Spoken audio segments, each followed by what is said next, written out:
Hello, fantastic fourth graders. I'm here to tell you about the exercise experiment activity. So if you've been sitting inside a little too much, this is your great opportunity to get outside or inside and move around a little bit.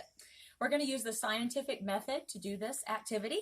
And the scientific method is just what scientists use to conduct an experiment. So it has different parts to it. The first part is called the investigation question, and that's the question that you're trying to test.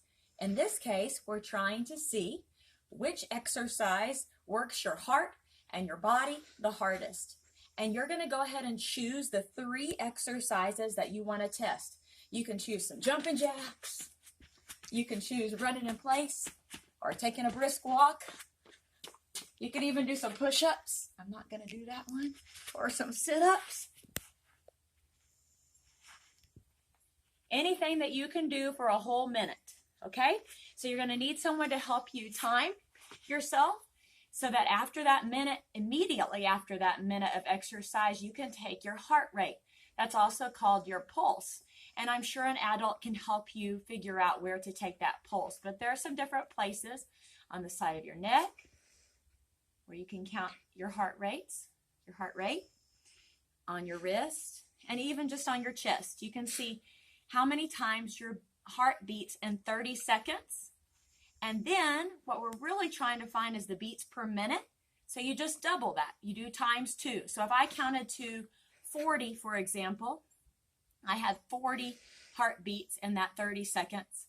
I would just do 40 times 2, which is what? 80. That's right, 80 beats per minute. So you put that in your chart. Anyways, so choose those 3 exercises. And before you do your exercise, make a hypothesis. A hypothesis is not just a random guess, it's an educated guess. You're going to make an educated guess as to which one of those 3 exercises you think will work out your body and your heart the hardest. Okay, and this is all explained in your directions, so don't worry, it's all on there too. After you do your hypothesis, still before you exercise, I want you to read through the procedure so you can write your materials. The materials is part of that scientific method. What things do you need to do this project? Not a whole lot, right? Your procedure is your step-by-step set of directions for how to do the experiment. So read through those once before you get started. After you've read through those, then you can go back and reread them and go ahead and test your exercises. Then, as you go through your exercises, testing exercise 1 and exercise 2 and exercise 3, be sure to fill in the chart.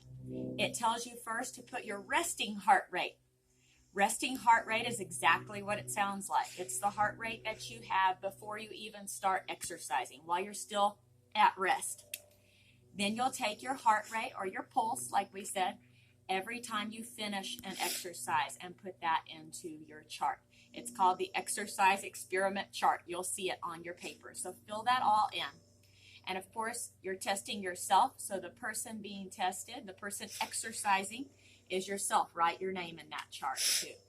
Also, it says exercise 1, exercise 2, and exercise 3, and gives you a blank to write down the 3 exercises that you had chosen.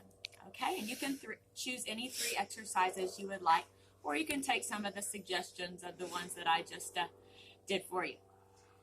Let's see. After you fill in your chart, you're going to answer some questions under results. Results is part of the scientific method.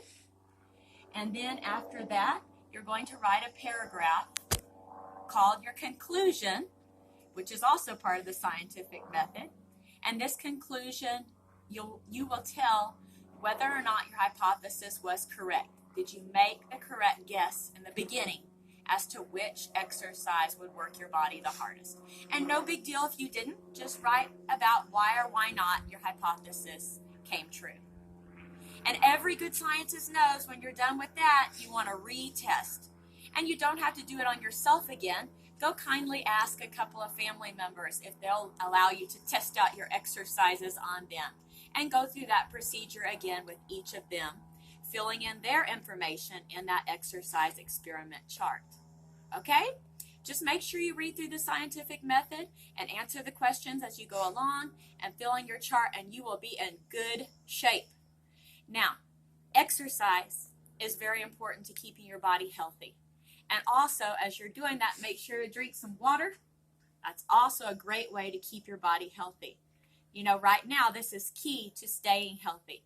As we're all at home, we know we would like to be back at school, and keeping your body healthy is a great way to make sure that we all get there and can enjoy each other's company again. So I thank you for listening, and I hope you have fun with this experiment. My son John is over here holding my cheat sheet. You may recognize him from school. And my daughter Molly, who's a 7th grader at McDowell, is also doing the filming. So thank you to you guys, and y'all have fun. Love you all.